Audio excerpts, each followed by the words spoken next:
Яз белән кыш арасында барган көрәштә кем җиңеп чыгар? Монысы иртәгә Нәүрүздә билгеле булачак. Бәйрәмгә барлык Кычытканлы авылы халкы чакырылды. Әлегә мәдәният йортында репетицияләр бара.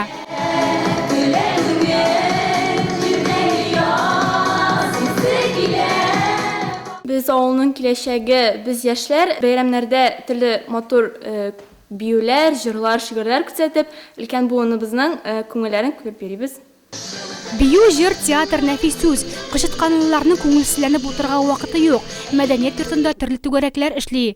Җыр биюгә сәләте булмаганнар оста куллар берләшмәсен үзиткән. Яшьләрне һәм өлкәннәрне бергә җыеп, татар халкының гырыф-гадәтләрен искә төшерә торган утырмаларда ханымнар бер-берсе белән үзенчәлекле эш алымнарын уртаклаша.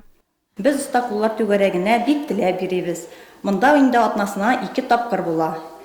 Яшьләр дә, өлкәннәр дә килә безнең түгәрәккә. Үзебез белгәннәрне без башкаларга да өйрәтәбез бик теләп.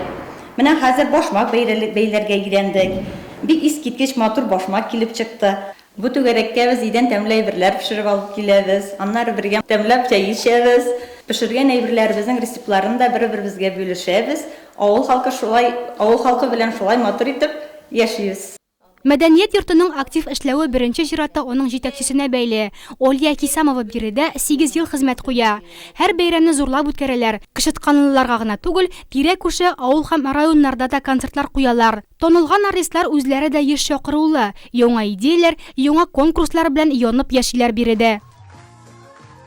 Килен-бикә бәйгеләре үткәрәбез, аулак иләр үткәрдек. Элекке гырыф-гадәтләребезне яңартып, төрледән-төрле мероприятиялар үткәрергә тырышабыз инде. Быел урамдагы иң матур йорт конкурсы үткәрергә дип, шулай ук урам бәйрәме үткәрергә дип, җәй көне чәчәк бәйрәме үткәрергә дә планлаштырабыз. Менә шушы конкурслар аша, бәйрәмнәребез аша авыл халкын үзебезнең мәдәният учагына тартырга тырышабыз. Алар белән якын мөнәсәбәттә булырга, яхшы мөнәсәбәттә булырга тырышабыз.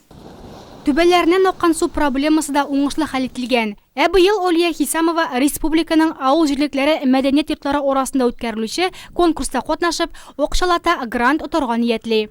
Мы очень довольны работой нашего Кичкалинского дома культуры. Без Кычытканлы мәдәният йорты эшеннән бик канәгать. Һәр бәйрәмне оешкан төстә матур итеп уздыралар.